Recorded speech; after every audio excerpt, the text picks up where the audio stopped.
You would have thought they were taking down a violent gang leader, not somebody who makes music and has charmed America for decades. Diddy is under criminal investigation after multiple lawsuits accused him of horrific crimes. Music mogul Sean Diddy Combs accused of sex trafficking and sexual assault.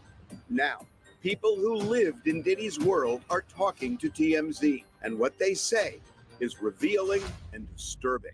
I knew all of that was going on. I've known the whole time. I've seen Puff have anger spazzes on producers, females. I'm a savage. Whatever I want, I'm going to get. Whatever I want, I have to get. Diddy's alleged bad behavior went unchecked for years. There have always been whispers and rumblings about Diddy. His famous friends are heading for the hills. They have 250 cameras they took out his house. A lot of people might be running from that tape. I don't think it's only celebrities going to be shook. He had politicians in there. He had princes in there. He also had a couple of preachers in there. People may fear that somehow he makes it out of this. What did they fear? A flat tire, being murdered, I don't know. But Suge Knight, Diddy's archenemy, shockingly is sad over Diddy's undoing. I'm not the type of guy to cheer for people's downfall. And if somebody gets killed or something happens, I'm not going to pop a champagne bottle. I done seen this dude shake back from some stuff, right? So I'm not going to count him out. TMZ presents The Downfall of Diddy.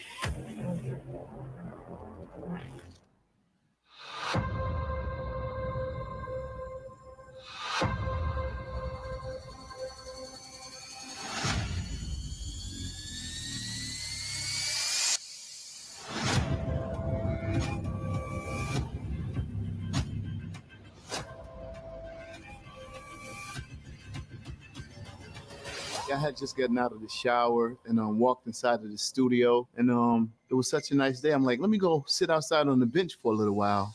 Heard a big boom, and then I heard like like the sounds of like armored vehicles approaching.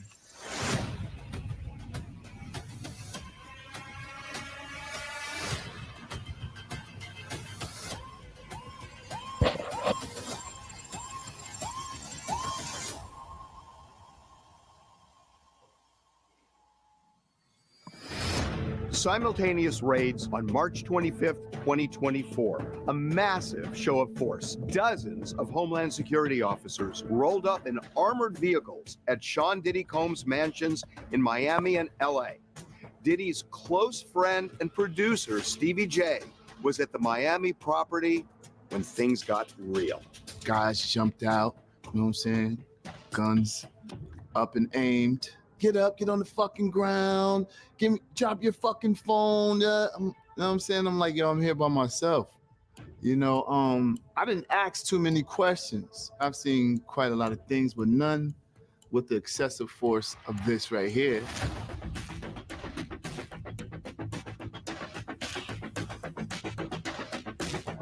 You would have thought they were taking down a violent gang leader, not somebody who makes music and appears in movies and has charmed America for decades. Breaking news, the Department of Homeland Security has just confirmed to CNN that federal law enforcement agents have raided properties owned by musician and producer Sean Diddy Combs. You can see a crowbar to get through this gate initially as well, the long guns, and a multitude of people. As you'll see, they'll zoom out a little bit just to see the amount of force they are using. You know him as Diddy, formerly Puff Daddy, big-time rapper, big-time producer, big-time superstar, and now the feds at his houses in both locations. Federal officers spent hours removing firearms, computers, boxes, and bags of items.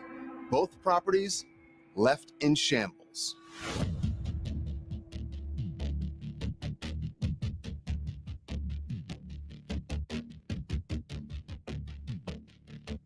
They didn't do this to Harvey Weinstein, right? They didn't do this like this to Epstein, right? Diddy's lawyer called the raids a gross overuse of military-level force and a witch hunt. He said Mr. Combs is innocent and will continue to fight every single day to clear his name. I don't know what they're looking for or where they're trying to reach. In LA, 2 of Diddy's sons, Justin and King, were briefly detained, then released.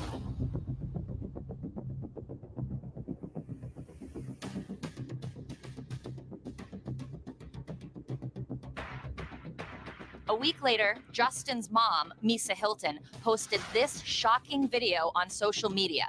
Security footage from inside the house. Officers with guns drawn and pointed toward Justin and his brother King. Misa called it overzealous and deplorable. It's hard for me to imagine that had this been many other celebrities, particularly white celebrities, that their children would have been in handcuffs and they would have been forced to stare down the barrel of guns and seen armored tanks. It just seemed like a lot for a raid of a music producer. You have to remember that Diddy has been in trouble on some weapons violations in the past. He has security. These are vast compounds with multiple people at them. And so using this type of force was not inappropriate in any way, shape, or form. A federal judge had determined there was evidence, significant evidence. Diddy was involved in sex trafficking, sexual assault, and soliciting and distributing illegal narcotics and firearms. And that's why the search warrants were signed. This is a massive investigation. The idea that the feds have taken up this investigation in the first place indicates that it's remarkably serious. Aubrey O'Day, a member of Danity Kane and star of Making the Band, has been the lone voice for years, saying Diddy is a bad guy. She has not spoken publicly since the new allegations surfaced until now. If these allegations are true, why did it take so long for others to speak out? Because you really were a lone voice. Real lone voice. I was literally text messaging producers, employers, from top to bottom levels. Like, y'all know what the fuck you saw. People were scared. If you know enough, you likely would be reasonable in being scared. What did they fear? Anything you possibly could, Harvey. A flat tire, being murdered, I don't know. There's a lot of things people fear. People don't like to go after a powerful person unless they're. Wow.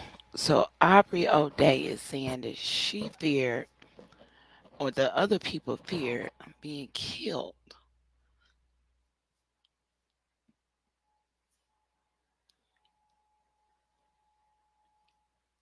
Being killed. Pow, pow. With, oh my God. Diddy is done. All right, let's keep watching this thing.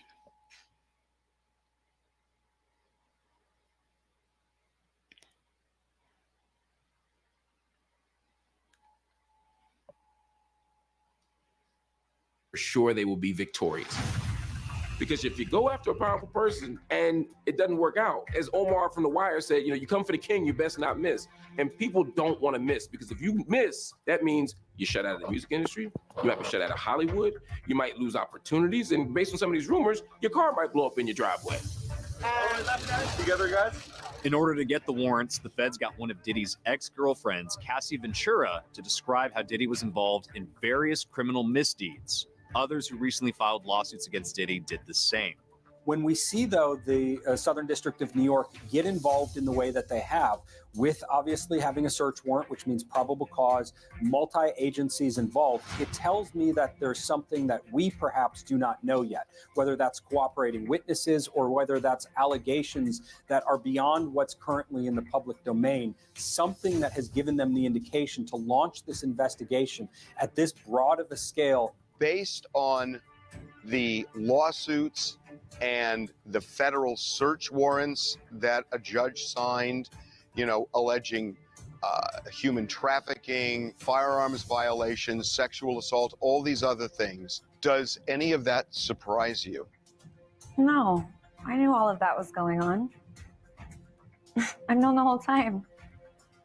I know what's gone on. A whole lot of people do, Harvey. It's a stunning downfall. At 54, Diddy had it all: wealth, fame, power. The key to the city! But Cassie's lawsuit led to a cavalcade of other lawsuits and allegations that have rebranded the mogul as an alleged sex-crazed predator who would stop at nothing to get what he wanted. Diddy wasn't home when the raids went down. He was at a small Miami airport where he was set to leave for a vacation. He was questioned briefly by authorities and released. TMZ captured these images of Diddy pacing nervously after the encounter. I guess you wonder what's going to happen next, Diddy. I know.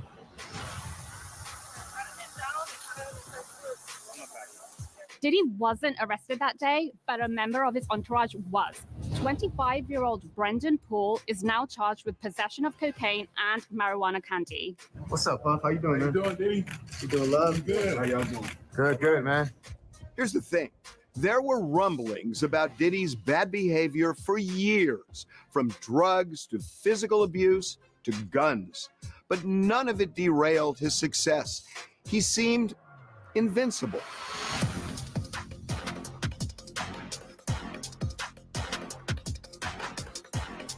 I'm the best. I'm not the worst. I'm the best.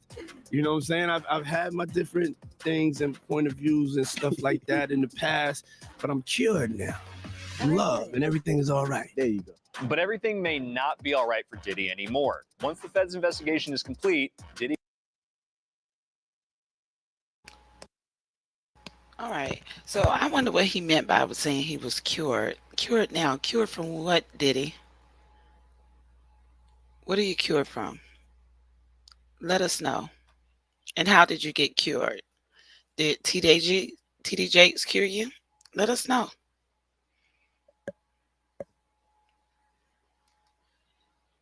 He could face charges that could land him in prison for the rest of his life.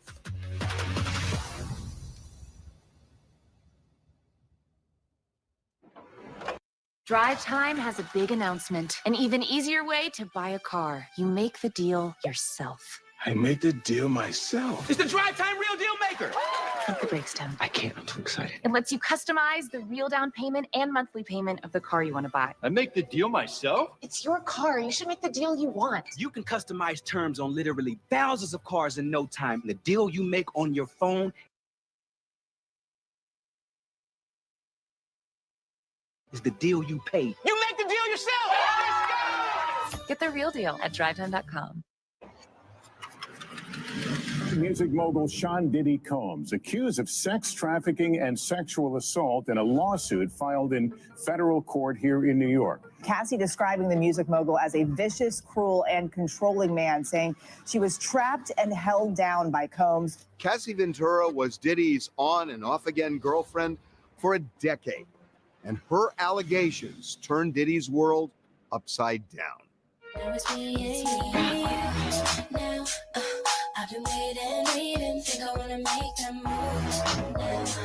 Cassie filed a lawsuit in November 2023, and that was the catalyst for the federal investigation and those military-style raids. How unusual is it for the feds to kind of have their eyes opened by civil litigation, which seems to have happened here? Well, it's certainly important for the feds, the Department of Justice, to have their eyes open to what's going on around them. With the Department of Homeland Security involved, that indicates that this goes beyond the border. And that tells me that the Department of Justice and the investigators in this case may have inclinations or information about that has led to the massive scale of this investigation. Cassie was a 19-year-old singer when Diddy signed her to his Bad Boy record label shortly after they met. I wanted everybody to meet Cassie. Cassie. Cassie. When I saw her and I met her, that's what kind of made me like really fall in love with the project, because I saw something more than just records. Cassie's self-titled album was released in 2006. About a year later, her relationship with Diddy became romantic. In her lawsuit, Cassie claimed Diddy quickly lured her into an ostentatious, fast-paced, and drug-fueled lifestyle. She said Diddy gave her copious amounts of drugs, including opiates and ecstasy. There you go. Show her to Cassie right here, guys. And together, guys, right here, Cassie. Cassie claimed Diddy was often violent, forced her to carry a gun in her purse. She says in 2012, Diddy became enraged when he heard about a brief relationship she had with rapper Kid Cudi during a rough patch with Diddy. Diddy threatened to blow up Kid Cudi's car. Kid Cudi confirmed. Okay, just a moment. So Cassie and J-Lo carried guns for you, Diddy. Okay. All right. So must be some truth in this, buddy. Confirmed his car had been blown up in his driveway.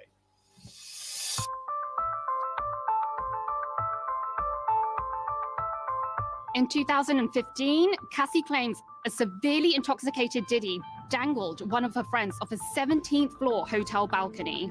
The complaint going on to accuse Combs of uncontrollable rage, alleging that he often punched, beat, kicked, and stomped on her, then allegedly used his money to hide evidence of abuse, including putting Ventura up in a hotel for days to heal. Cassie described one violent incident where Diddy stomped on her face repeatedly, causing her to bleed profusely. She says Diddy's head of security tried to step in, but he was unsuccessful. From wild sex parties to sex workers, the allegations against this music mogul are shocking. At one point also, she said that he would force her to interact sexually with escorts, and he would watch himself and enjoy himself and pleasure himself while watching her. They were called freak-offs. Very interesting term. I've never witnessed that type of behavior. I don't know what a man do in his bedroom or nothing like that. They was rocking together. From what I know. All I know is they both was rock stars, living their best life in a relationship. Cassie claims she only participated in those. All right. Stevie J, you look like you lying. You look like the lying dog that you is. Why is you over here lying? You know what was going on in them people's bedroom because you was in there with them. I do believe, allegedly. Freak-off encounters because she was afraid she'd be beaten if she refused. Cassie also claimed near the end of their relationship, Diddy forced his way into her home and raped her.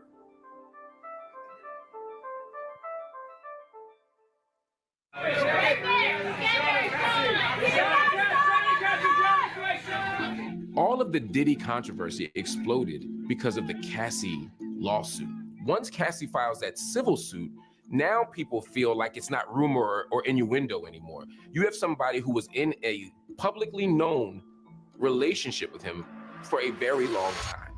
And when that person is making allegations about freak-offs, and when that person is talking about different types of potentially criminal activity that's being alleged, now people believe it. One of the biggest legal blunders of all time was when Cassie threatened a lawsuit unless Diddy paid her $30 million. He told her to pound sand, never believing she'd do it. But she did. Diddy's lawyer insisted Cassie was blackmailing his client, but that lawsuit opened Pandora's box. Social media, especially TikTok, went crazy. And in a nanosecond, Diddy's reputation was trashed. Ooh, Diddy, you are in trouble. The stuff that he made her do is sick. I hope Cassie gets the justice that she deserves. Diddy, you are going to prison. Honey, Cassie has bought the receipts on Diddy, honey, and she's suing him for the things he's done to her. Diddy tried to stop the bleeding by settling with Cassie just a day after she filed. His lawyer said it was not an admission of wrongdoing, but the damage was done. Diddy's most egregious and fatal error strategically was not settling with Cassie behind closed doors. If he settles with Cassie behind closed doors, there's a good chance that none of this controversy is happening. There's a good chance that other people wouldn't have their own lawsuits pile on. There's a good chance law enforcement wouldn't have had their radars activated by all the allegations of illegal activity. There's a chance that Diddy would just be living his normal billionaire life right now. What more do I have to do, man? Look at my hat, man.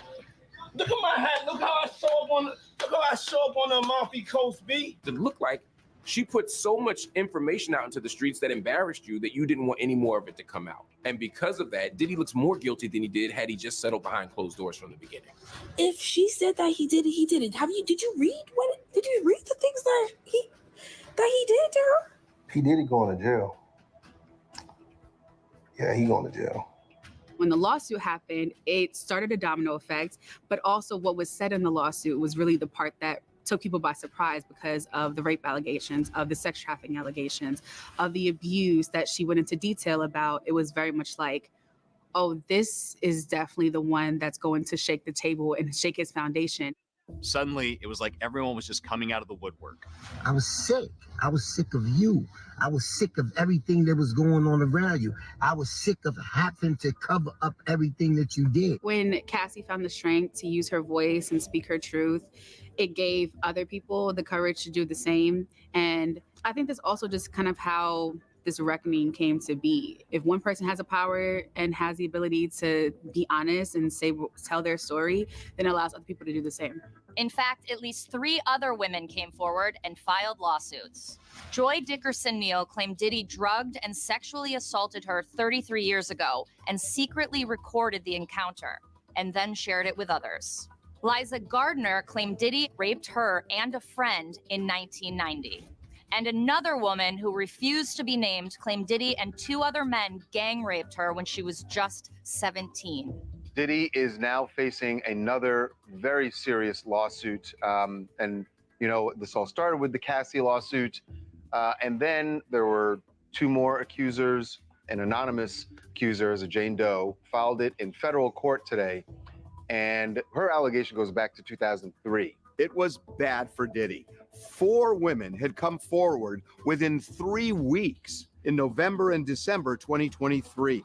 Diddy himself finally released a statement saying, and this is a quote, "Enough is enough.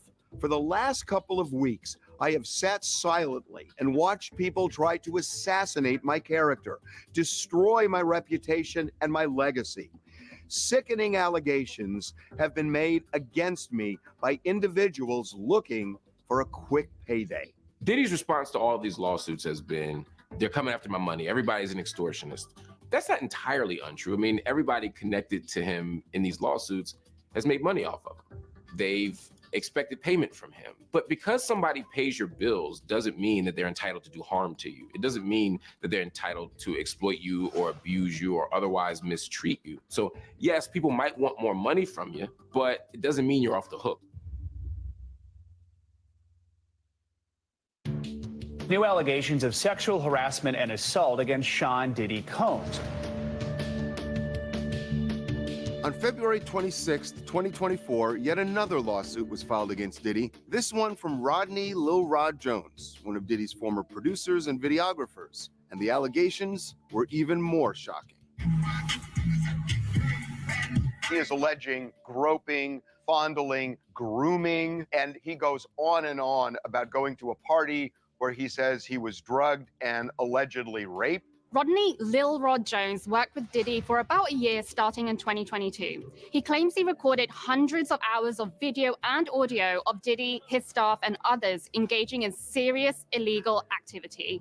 Everybody's just telling me what he's allegedly capable of. And, you know, it's very scary for myself, and, you know, has me worried about my kids and, you know, just sleeping with anxiety and different things like that. So just moving forward, just want to pause on everything until we know that it's clear and safe for me to come back outside of work. Jones claims he has irrefutable evidence depicting, among other things, Diddy's illicit drug use and unregistered firearms. Jones also claims he witnessed Diddy and other famous rappers consorting with underage girls and sex workers. And the lawsuit alleges Diddy kept 3 sex workers on a monthly retainer, including Daphne Joy, who has a son with Diddy's nemesis, 50 Cent. Daphne denies the claim.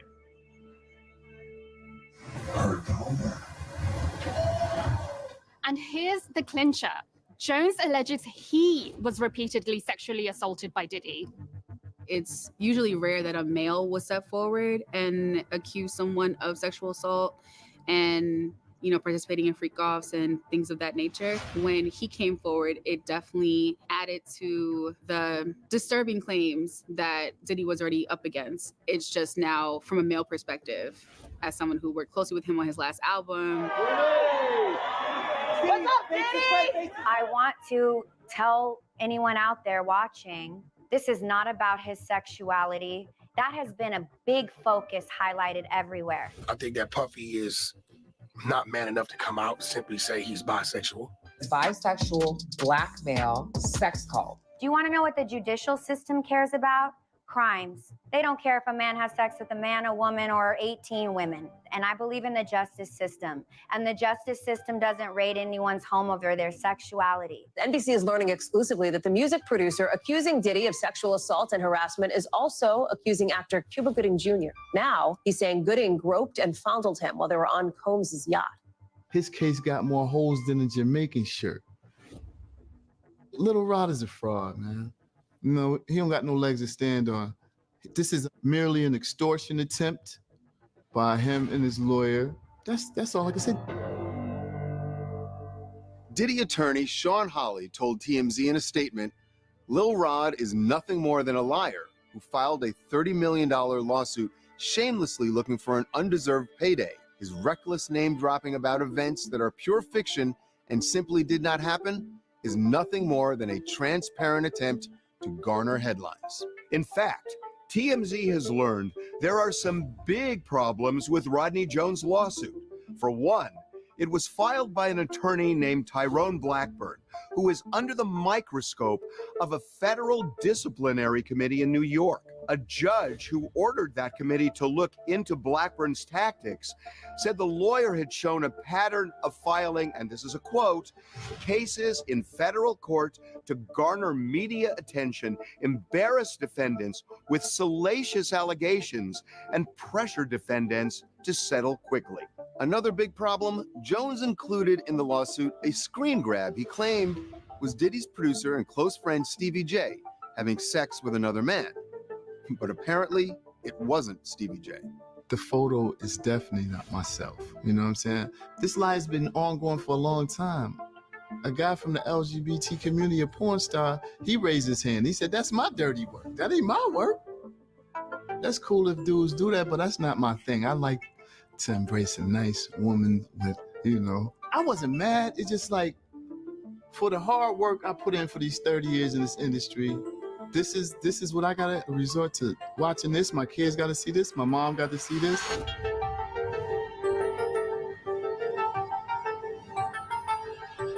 It seemed much more like a tell-all rag book than it did an actual civil lawsuit. When you combine how bizarre the lawsuit looked with his attorney being a little bit sketchy in terms of the kind of cases he takes up, it felt like it could be a bit of revenge combined with legitimate concern. With all the allegations and a federal investigation that seems to be closing in on Diddy, you'd think it's over for him. But don't count him out just yet. Diddy has dodged bullets before, and lots of them. This is not Combs' first run-in with the law. He was arrested in April for assaulting a record executive. Combs testified before a grand jury this week. Combs was arrested at the university's Acosta Athletic Training Complex for assault. He also had run-ins with the law, accused of assaulting a photographer. He's been having controversies since the early 90s, and he's never been convicted of any serious crimes. He's been lots of allegations, lots of accusations. His first bout with trouble was way back in 1991.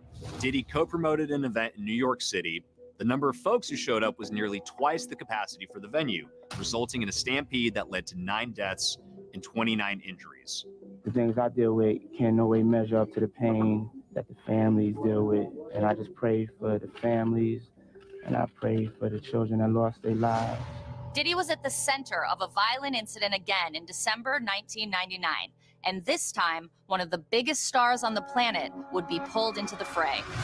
Police say Lopez and Combs were picked up along with his bodyguard and driver, fleeing a shooting in a Manhattan nightclub that left 3 people injured. Diddy was dating Jennifer Lopez. One night, he took her out to a New York City nightclub when all hell broke loose. So essentially, J-Lo and Diddy were out partying with a couple of his friends, their friends, Shine, another rapper, and an altercation ensued. Shots were fired. I feel terrible that people were hurt that night. Puffy's talking about the shooting inside Club New York in the wee hours of Monday morning.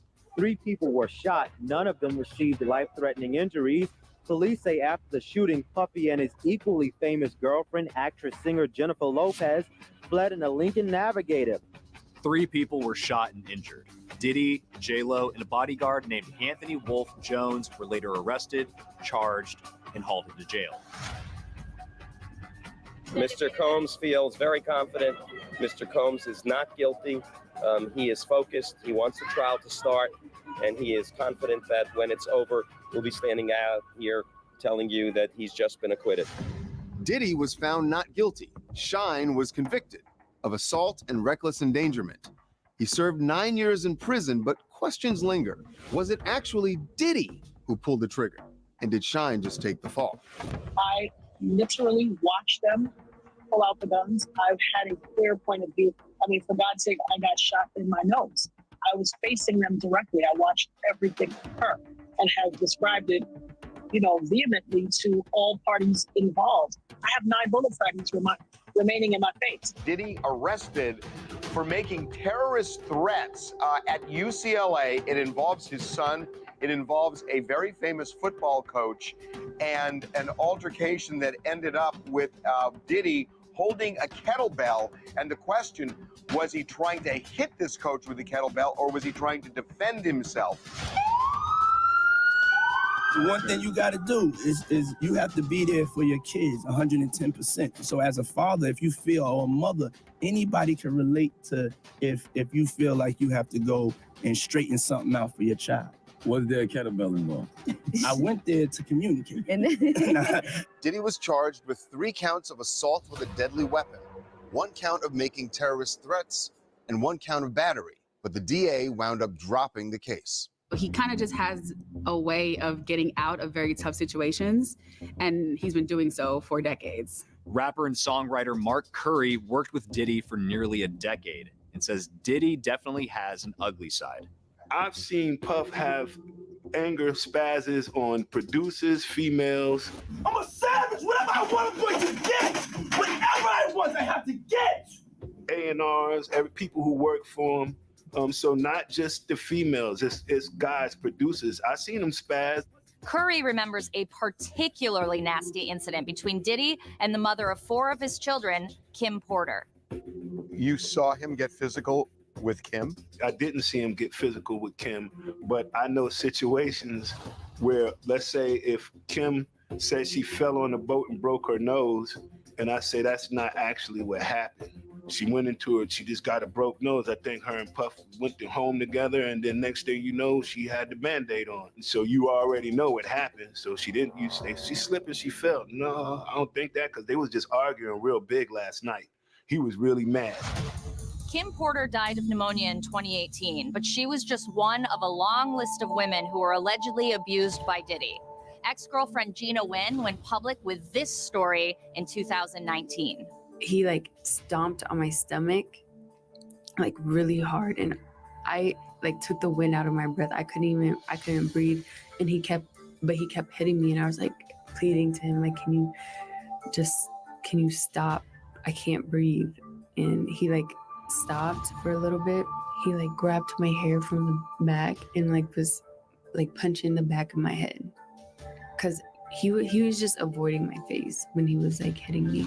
Diddy's attorney calls Wynn's allegations, quote, false and unsubstantiated. If Puff put his hands on a female, he would do it behind a closed door.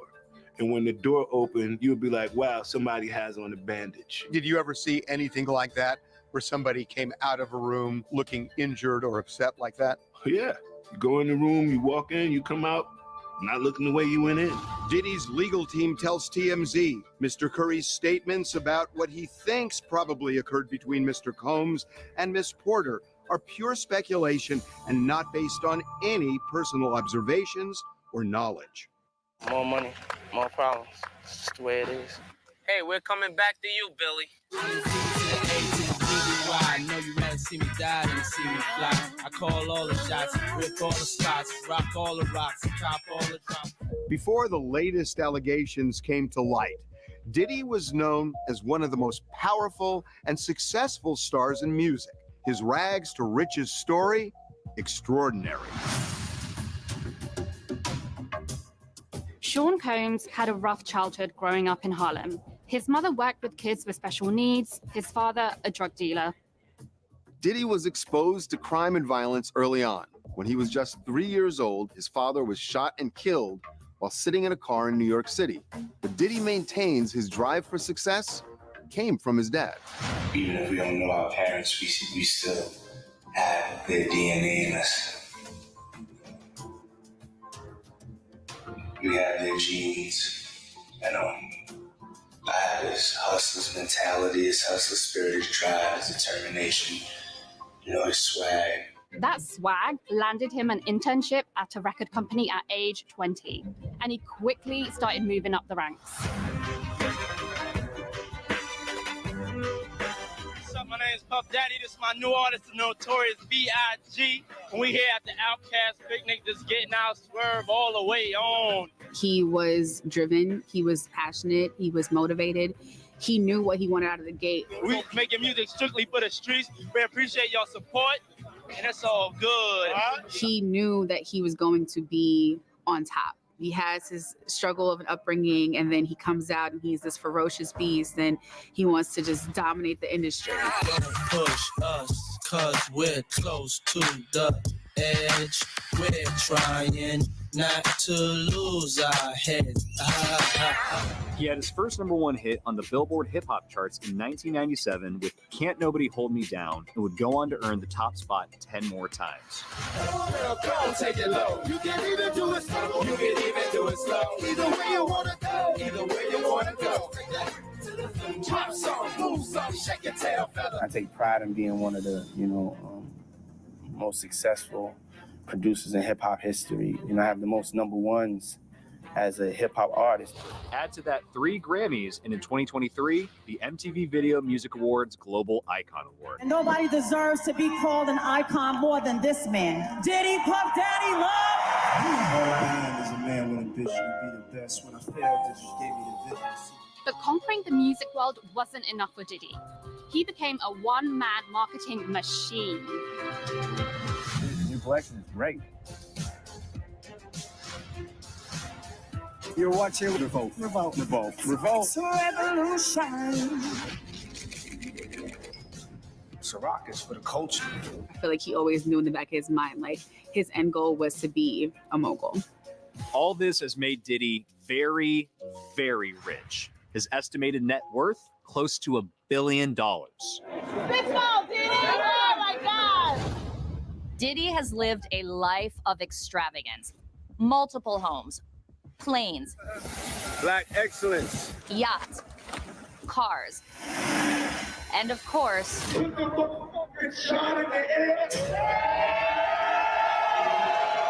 those legendary parties.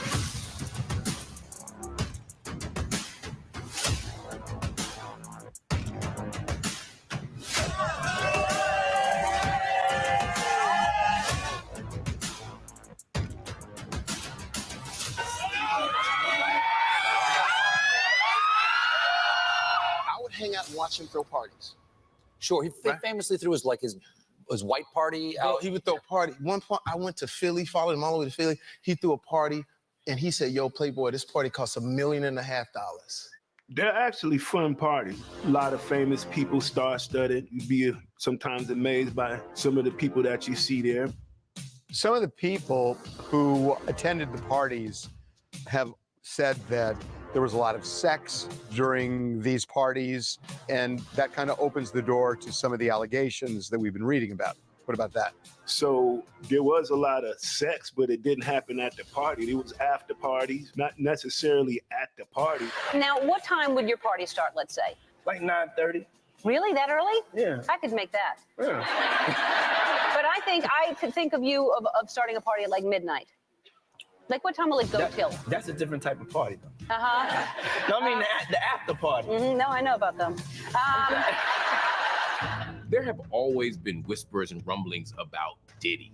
The whisperings and rumblings, though, weren't about criminal activity. They were simply about his party lifestyle. They were about his social activities and maybe even his sexual activities. There's always been whispers and rumors and innuendo, but like many things in Hollywood, it was on a need-to-know basis. Those who knew, and many fans and everyday people, especially before social media, were completely in the dark about what was going on. What up, boss? How's it going, sir? Good to see you. Easy. Over time, however, we've come to see more, hear more, and know more. We are back. The Next Level Chef battle has begun. You'll have to earn your place on one of our teams. And you can watch anytime before sizzling new episodes every Thursday. You don't get a second chance. We need the best. Who will make the cut? I've been waiting for this my whole life. Sticky rice in 20 minutes? It's burnt. On the most competitive season yet. 3, 2, 1. Tonight was just not your night. Next Level Chef. Watch now on Tubi. Aubrey O'Day sounded the alarm for years that Diddy was a dangerous man. She was dismissed as disgruntled and bitter. A lot of people now think Aubrey was telling the truth all along. After Cassie filed her lawsuit, you said, been trying to tell y'all for years. What were you trying to tell people? That Diddy was not a safe human and that you should be careful if you're planning on entering any type of relationship with him, from business to personal. And this was based on your personal experience? Yes. Did he ever mistreat you? Yes. Have you ever seen Making the Band? Yeah. Did he ever mistreat you is the funniest question I think I've ever heard. Of course. Aubrey worked under Diddy for close to 5 years as a member of the girl group Danity Kane. Can y'all look over this way, please,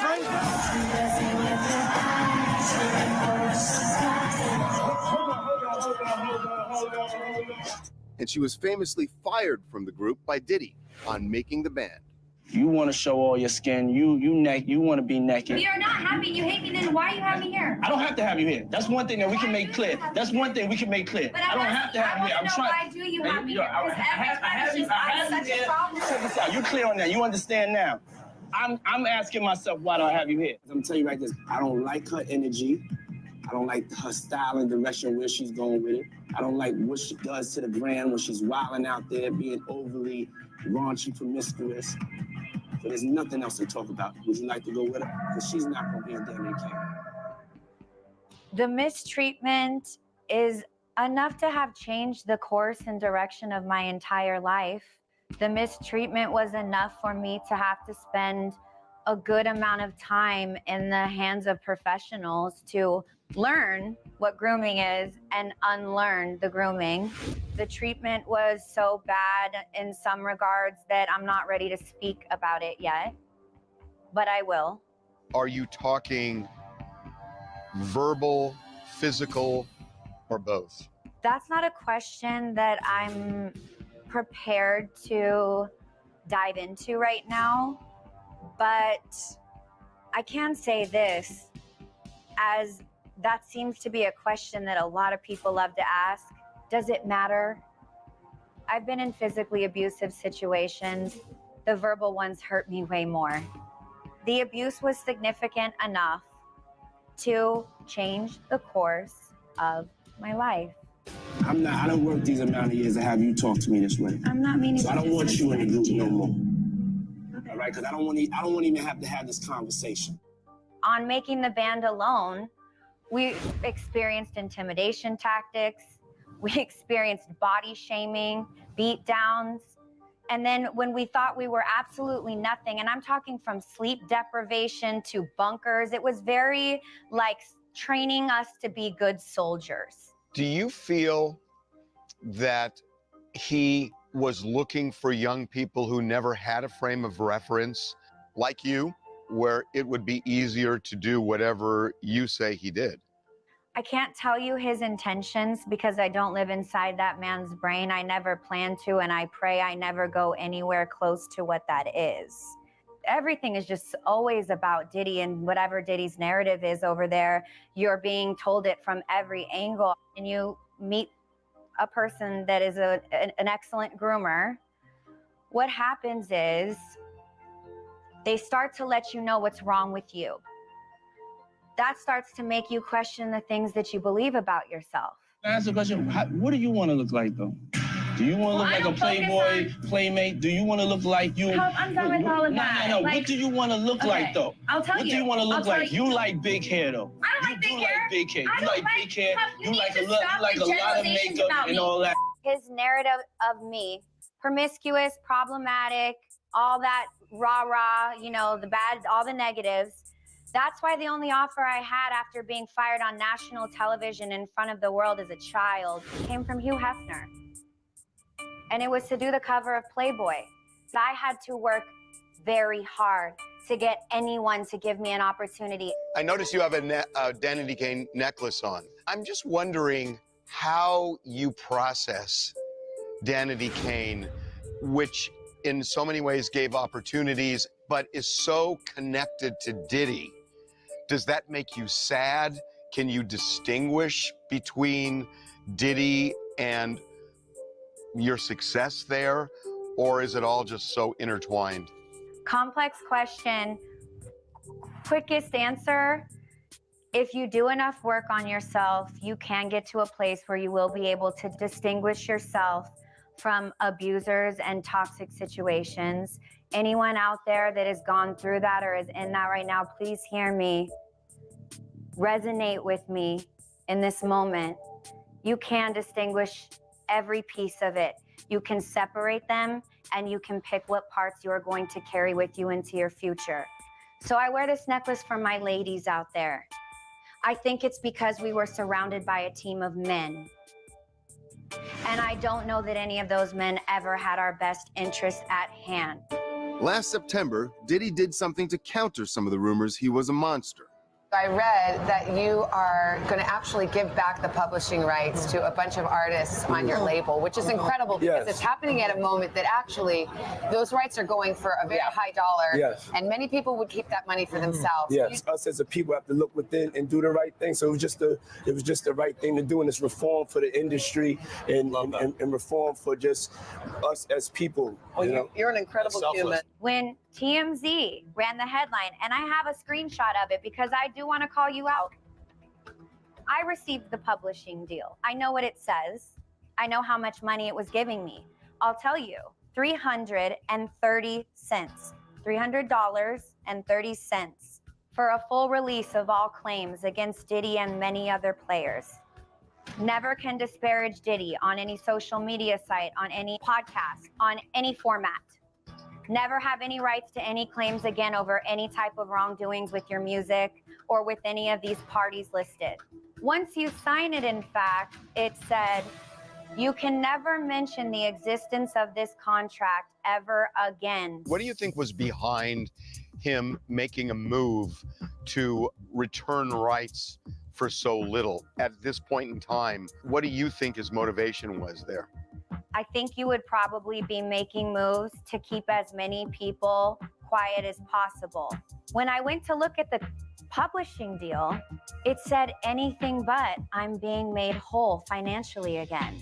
In fact, it asked me to not be able to have access to my story and my experience anymore.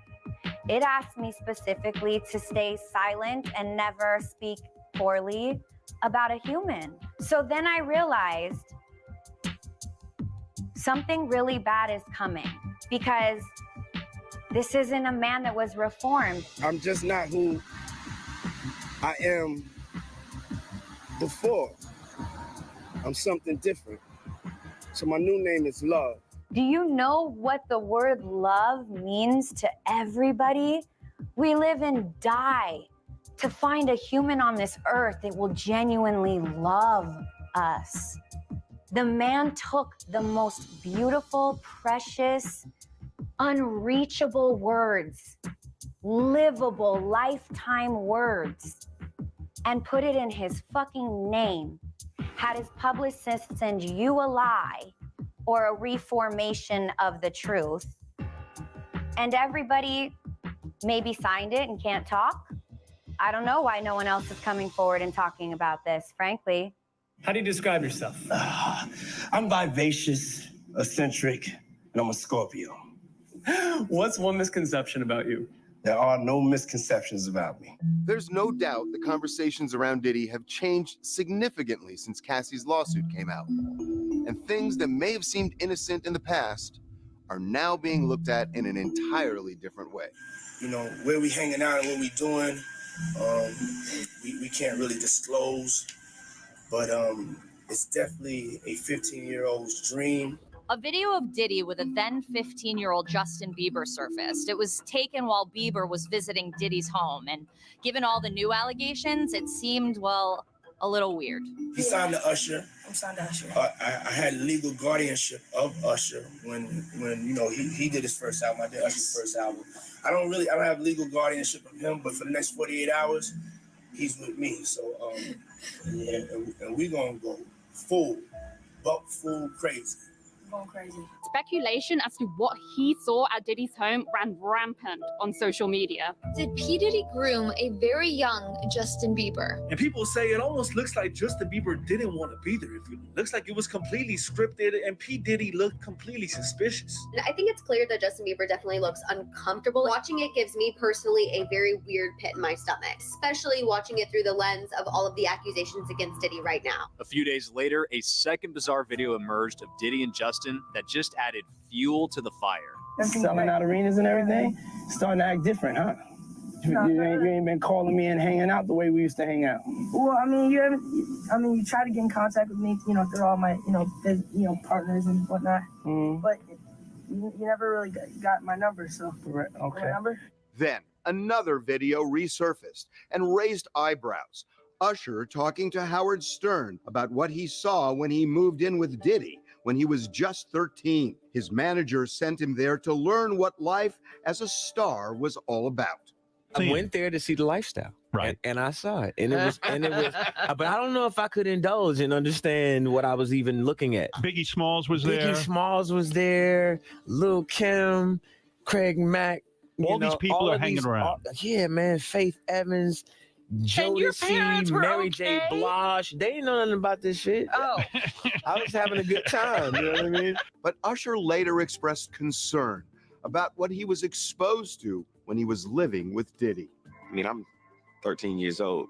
I'm not here to party with you. I don't want to go to the clubs. Matter of fact, I'm too young to even be in here. Why you got me in clubs? There were a lot of things I seen and a lot of positions that I think I was put in where I had to make very, very tough decisions in my life about who I would be. Usher and Bieber have not commented on the latest allegations, but other artists have taken Diddy to task.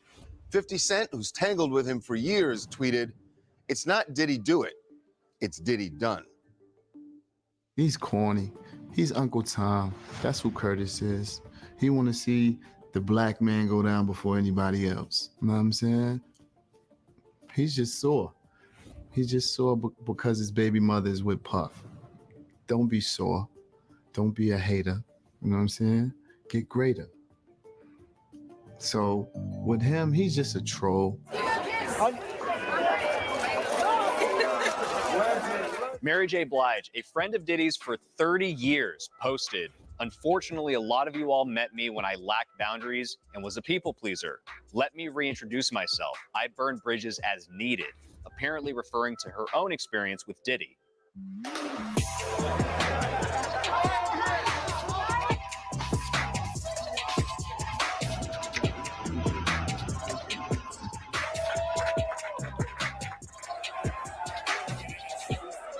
Diddy has befriended some of the biggest names in entertainment for decades, yet none of those stars have come out to defend him, not one. That may say less about Diddy and more about Hollywood. Hollywood is eerily and noticeably quiet about all of the Diddy controversy right now. And I think it's a very simple reason for it. And that is people in glass houses don't want to throw stones.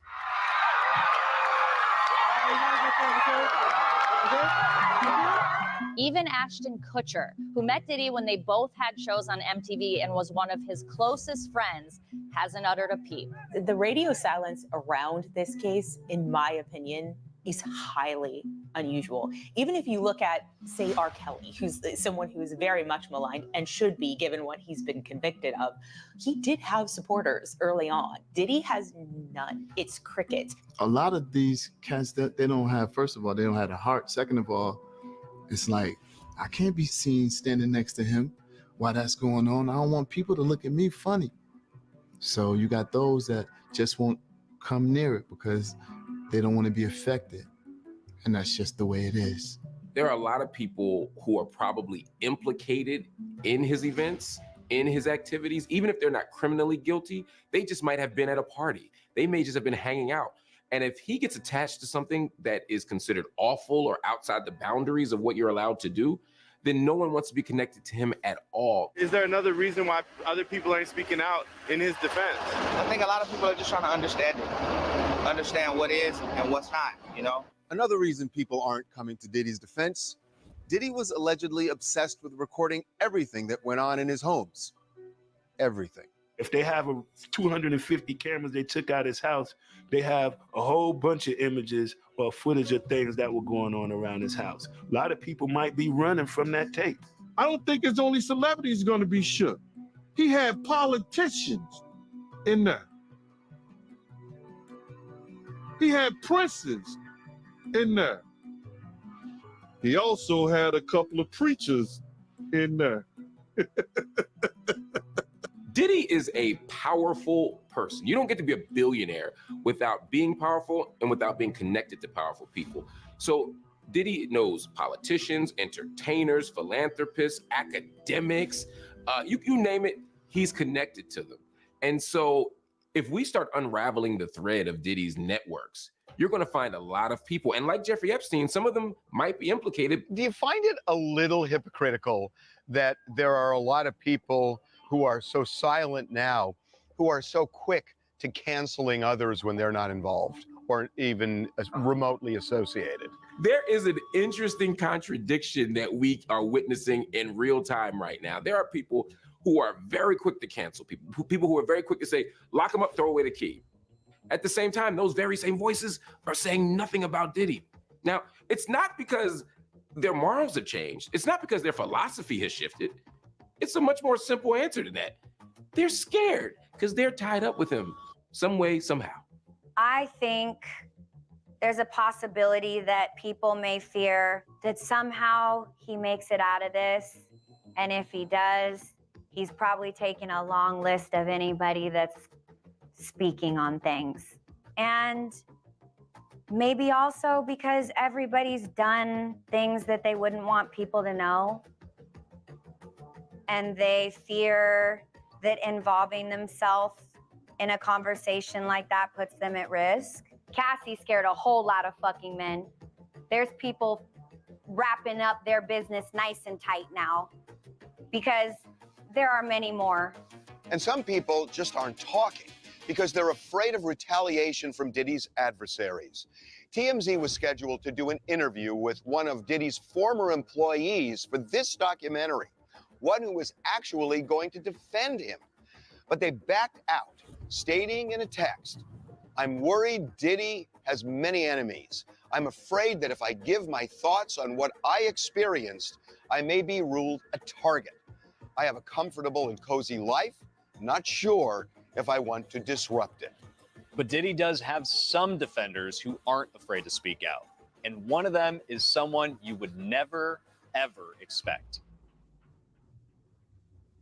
Responsibility for the so-called feud between East Coast and West Coast rappers, a feud that allegedly led to the murders of Tupac Shakur and Notorious B.I.G. Rap artists and producers call for an end to the rivalry and the violence. But how long will the peace last? Only time will tell. Diddy and rap executive Suge Knight have been arch enemies for years. East Coast versus West Coast, Diddy's Bad Boy label based in New York and Suge's Death Row Records based in LA. A rivalry that was incredibly bitter. Any artists out there want to be an artist and want to stay a star and don't want to have to worry about the executive producer trying to be all in the videos, all on the records, dancing. Come to Death Row. I know that what? Are they crazy? I was like, wow. And I was like, I could blow this thing up right now, And sometimes it got downright violent. A rivalry so bitter that it's led to the death of two of rap's most successful artists. So you'd think Suge Knight would be reveling in all the allegations against Diddy, right? Wrong. I talked to him on the phone from a California prison where he's serving 28 years for a fatal hit and run. And what he told me blew me away. My first reaction, It's not the reaction I thought I would have when it came to Puffy. You know what I mean? I thought it'd be a reaction like he got what he got coming because everybody know what's been going on. My reaction was actually different because I felt like, damn, the first thing came to my mind was, you know, he had his sons, he had his daughters. My reaction was first about the kids. And the thing is, I feel it's a bad day for hip-hop, bad day for the culture, because it makes us all look bad. I gotta say, I am shocked at what you just said. I thought you were going to almost kind of dance over his troubles now just because of your history. And the grace you're showing toward him and his family, I don't know, it's kind of remarkable to me given the history of you two guys. What changed with you? I'm not the type of guy to cheer for people's downfall. And if somebody get killed or something happens to them, I'm not going to pop champagne bottle. And if I have a problem with Puffy, that's for him and I to sit down in a room and resolve it. So for the tragedy on both sides, the victim to him, that's definitely got nothing to cheer about. There are so many allegations now of, you know, sex trafficking and drugs and all sorts of things. Did this just come from out of the blue, or was there kind of a buzz that some of this might have been going on with Diddy for a while, if any of it's true? I don't think Cassie alive because we know what type of stuff goes on. And I just say it like this. I don't think Puffy needs to be destroyed or hung or put to death or I think that Puffy or if it's me or anybody else, we should be able to tell our truth. By telling our truth, we can't change the past, but we can help the present and we can help the future. So if Puffy tells his story uncut, he can help everyone. Let him tell the truth. Do you think that the silence of people in the music business and in entertainment generally over what's going on with Diddy right now, with all of the allegations and lawsuits, do you think that silence is really kind of rooted more in fear, that they're afraid, oh my God, I have associations too? Because that's sort of what you just alluded to. I think they sound just guilt. Guilty, guilty, guilty. If they walk like a duck, quack like a duck, it's going to be a duck. I don't think one person around who was hanging with Puffy, who's not acting like Puffy. So as a feather flock together. What do you think? They're all going to stick together to keep everything swept under that rug. They lift that rug up, you're going to find a whole bunch of shit that you don't go see.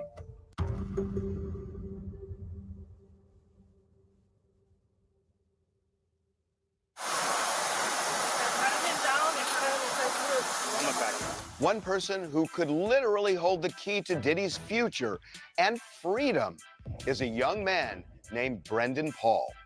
Brendan was the only person arrested and charged on the day of those raids back in March. Authorities say they found cocaine and marijuana candy in his luggage at the airport where Diddy was questioned. According to Rodney Jones' lawsuit, Brendan is Diddy's drug mule, who allegedly acquires and distributes Mr. Combs' drugs and guns. Jones also claims Brendan was responsible for paying prostitutes for the freak-off parties. I'm particularly interested in Brendan Paul because he's 25 years old and he's allegedly the one who's obtaining drugs for P. Diddy. It's interesting, such a young guy. I don't know if that indicates that P. Diddy's organization is as large or as complicated as perhaps the feds would need to make it out to be. Sean, one more time. Only 2 years out of college, Brendan became part of Diddy's inner circle. On social media, he's seen celebrating at Diddy's latest album release party. Brendan's one of Diddy's assistants. We used to play ball together, kick it. Producer, has an artist. He's a pretty cool dude. He and Diddy, you know, he was Diddy's assistant. I mean, he was with him all the time. So they had a cool little, you know, relationship, a cool little brotherhood. Brendan was released the day after his arrest on a $2,500 bond. His attorney has refused to comment on the case, but given his proximity to Diddy, authorities are no doubt interested in what he saw behind closed doors. The feds are going to be looking for anybody close to P. Diddy or whoever their targets are in this investigation to essentially turn on the people that they're most focused on. So they're going to be looking to cut deals. They're going to be looking to grant immunity deals. They will be looking for those people around the center of the orbit to turn on their targets.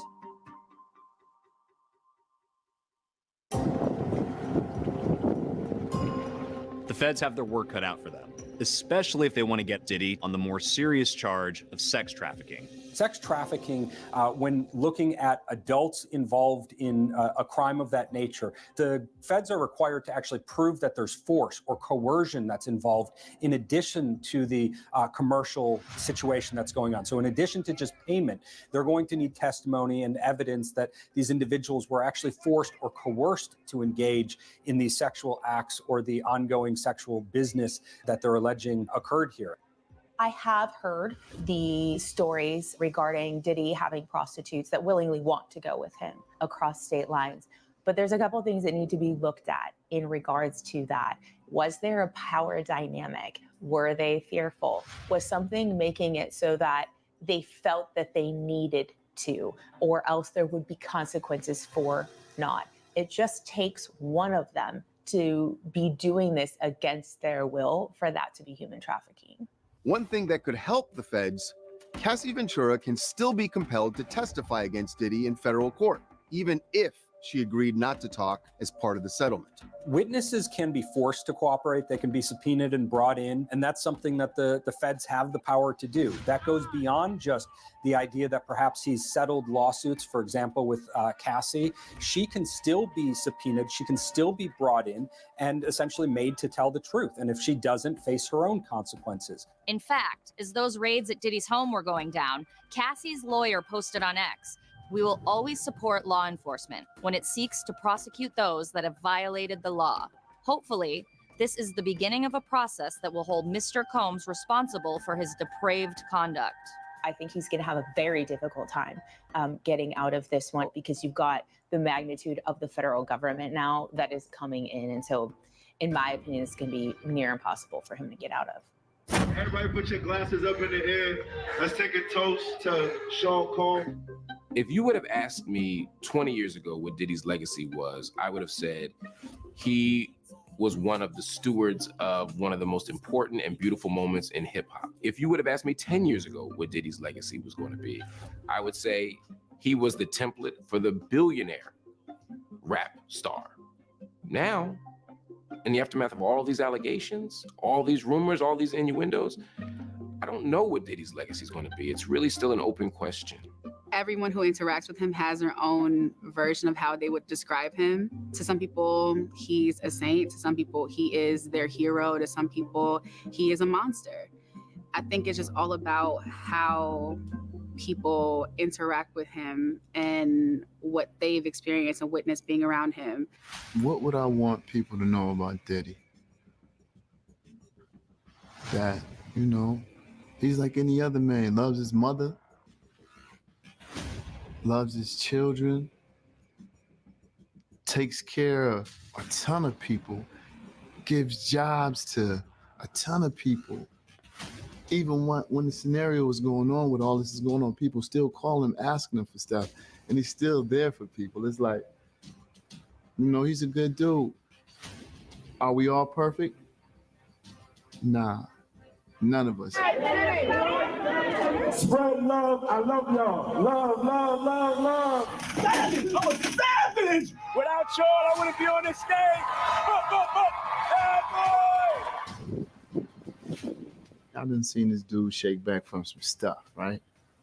So I'm not gonna count him out. You know what I'm saying? And I'm not gonna make a prediction, but I'm gonna say, you know, I ain't gonna count him out. Anyone on this earth has the ability to be both good and bad, have done good things and bad things. So it's hard to just say, this is a bad guy or this is a good guy. I don't even want to be forced into that place. For all my friends, they love to throw the word karma around. My response was always, yeah, good luck. Karma's a poor man's excuse. I know a lot of bad people, and they're not seeing karma. They're getting better and better. They're getting more and more. I witnessed it for years. I never thought I would see this.